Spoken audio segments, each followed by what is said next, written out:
Hi to everyone. तो एक disease के बारे में अगर हम बात करते हैं ना, तो एक डिजीज़ है जिसको हम बोलते हैं ऑटो इम्यून डिजीज़, ठीक है? तो ऑटो इम्यून डिजीज़ में अगर हम बात करते हैं ना, तो आपके इम्यून सिस्टम की वजह से आपके बॉडी के अंदर एक डिजीज़ कॉज़ हो रही है और इस तरह के ग्रुप ऑफ डिजीज़ को हम क्या बोलते हैं? ऑटो इम्यून डिजीज़, ठीक है? तो ऑटो इम्यून डिजीज़ में अगर हम लेके चलते हैं ना, तो बेसिकली एग्ज़ाम्पल्स में हम बोलते हैं कि ग्रेव्स डिजीज़ है, रिमेटॉइड अर्थराइटिस है, विटिलिगो है, हशीमोटो डिजीज़ है, ठीक है, माइस्थेनिया ग्रेविस है। तो ये सभी एग्जांपल्स किसके हैं, किसके एग्जांपल हैं? Auto immune disease. अब देखो जनरली होता क्या है ना कि आपके बॉडी का जो इम्यून सिस्टम है, इस इम्यून सिस्टम को इम्यूनिटी के प्रोस्पेक्ट से हम दो पार्ट्स में डिवाइड करते हैं। एक को बोलते हैं इनेट इम्यूनिटी, दूसरे को बोलते हैं एक्वायर्ड इम्यूनिटी।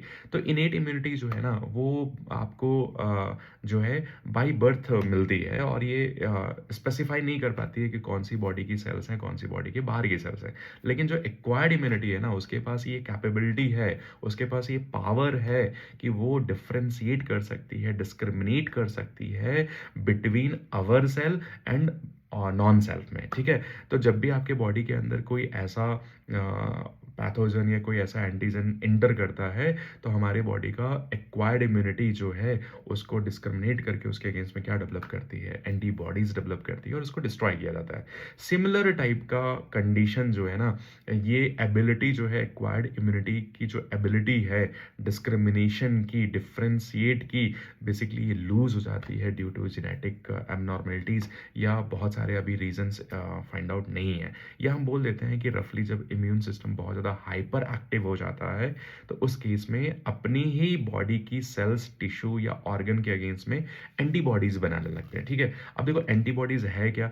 तो एक तरह का क्या है, प्रोटीनीसिस मॉलिक्यूल है, ठीक है? तो एंटीबॉडीज के अंदर जनरली पॉलीपेप्टाइड चेन्स प्रेजेंट होती हैं, दो हैवी चेन्स और दो लाइट चेन्स, और ये दोनों एक दूसरे से जुड़े होते हैं डाइसल्फाइड बॉन्ड की हेल्प से। 5 डिफरेंट क्लास में एंटीबॉडीज को क्या किया गया है, डिवाइड किया गया है। इम्यूनोग्लोबुलिन जी, जिसका कॉन्सेंट्रेशन बॉडी फ्लूइड्स के अंदर सबसे ज़्यादा अमाउंट का होता है, अप्रॉक्सीमेटली 80% के फॉर्म में प्रेजेंट होते हैं, ठीक है?